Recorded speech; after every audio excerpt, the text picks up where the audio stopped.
Hello friends, तुमचं सर्वांचं स्वागत आहे तुमच्या आवडत्या चॅनलमध्ये ज्याचं नाव आहे इझी इंग्लिश ग्रामर फॉर 8, 9, 10.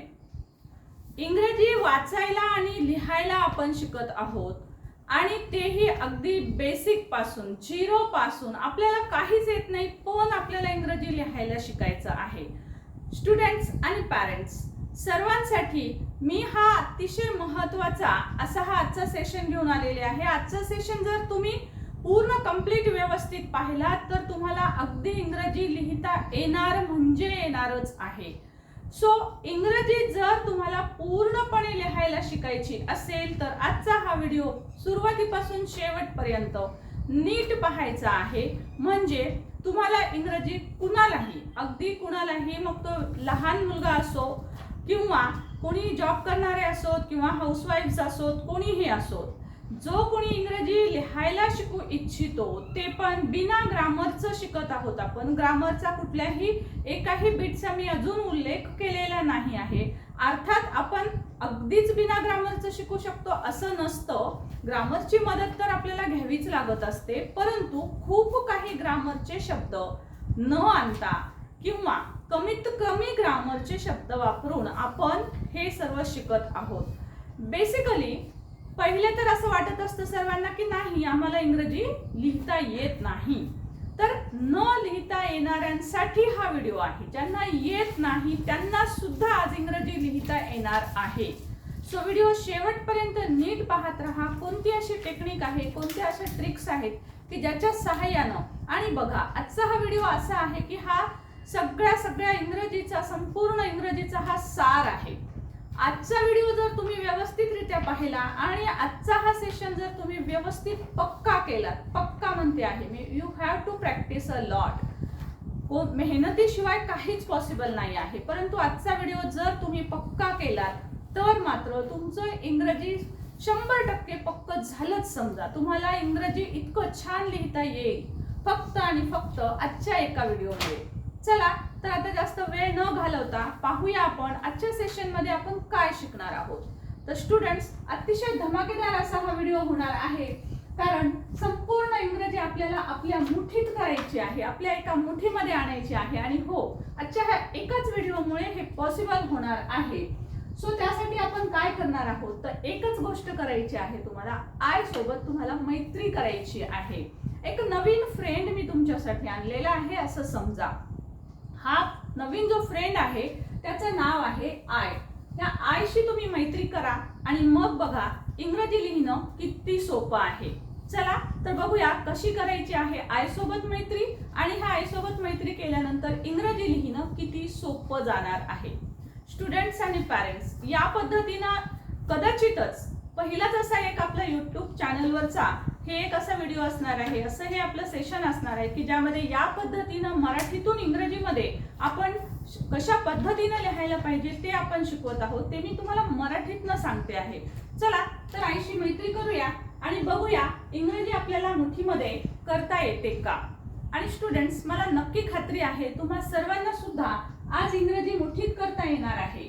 ज्यांना काहीही येत नाही म्हणजे असं की सपोज त्यांना सब्जेक्ट समजत नाहीये, ऑब्जेक्ट समजत नाहीये, त्यांना फारसा काही टेन्स येत नाहीये, तरी पण त्यांना सुद्धा इंग्रजी लिहिता येणार आहे.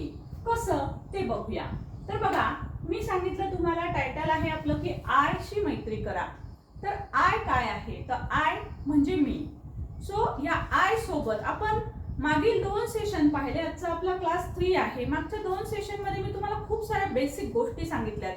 त्यामध्ये मी तुम्हाला बेसिक कन्सेप्ट शिकवला होता की 7 असे बेसिक असे सब्जेक्ट्स आहेत किंवा 7 बेसिक असे नावं आहेत किंवा शब्द आहेत ज्याच्या मदतीने आपण इंग्रजी सगळं लिहित असतो. सो त्यामधला हा आहे आय. आता आपल्याला ह्या आय सोबत कशा पद्धतीनं खेळायचं आहे, म्हणजेच आय सोबत मैत्री करायची आहे. आता ह्या आय सोबत जर तुम्ही मैत्री केली तर तुमचं खूप काही डिफिकल्टीज सॉल्व्ह होणार आहे. बघा, आता मी इथे काही टेबल्स लिहिलेले आहेत. बघू आपण कशा पद्धतीनं आय सोबत आपल्याला मैत्री करायची आहे. मी एक फेमस जोडी सांगितली होती स्टुडंट्स. कोणती? राम सीताची जशी जोडी आहे तशी आयची जोडी सांगितली होती मी तुम्हाला. आय एम आहे की नाही. सो ह्या आय एमच्या जोडीनं आपण कशा पद्धतीने